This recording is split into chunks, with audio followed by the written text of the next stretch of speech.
In response to the Mike Winger video addressing the issue with Todd White, I wanted to share an experience I had at Todd White's Power and Love conference and a Bible verse to back up my perspective of my experience. I believe that the claims people are bringing forward about Todd White are sincere and probably true. However, I do want to offer perspective for those that had an encounter with God through Todd White praying for them. I would hate for people to think that their experience with God wasn't real or worse, demonic, just because Todd White might not be truly walking with God. I think it could be easy for people to think that just because he's been lying about his walk with God, that means that God didn't use him to reach people and do good for the kingdom. My experience when I was at one of Todd White's Power and Love conferences was at the end of the service, he had his team of people form a line to pray over every person as they went through. I felt God's Spirit throughout the whole weekend as the whole entire conference was filled with believers praising and worshiping God. But I felt God's Holy Spirit flow so powerful, like rushing water, as Todd White laid his hands on the guy ahead of me, and it knocked me back. And as I got prayed for, I felt God's Spirit fill me.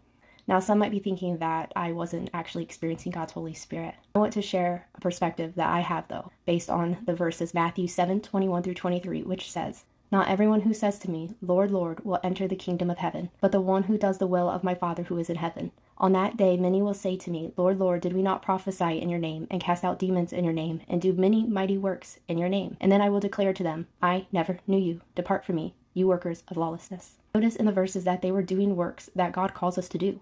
However, where they went wrong is they were looking at their works to get them into heaven.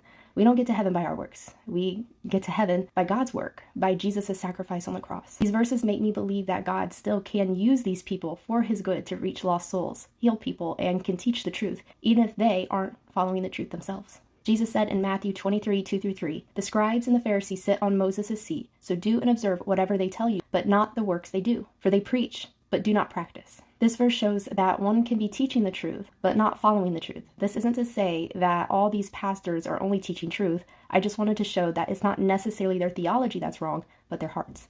We all need to pray for discernment and seek God for ourselves and read the Bible for ourselves. I also wanted to share an interesting perspective I heard someone else explain on Matthew 7, where Jesus says, "I never knew you. Depart from me." When God says this, it isn't to say that God doesn't know who they are. The person explained it from the perspective of a marriage. If the wife cheats on her husband, the husband will feel betrayed and might say something along the lines of, "I never knew you."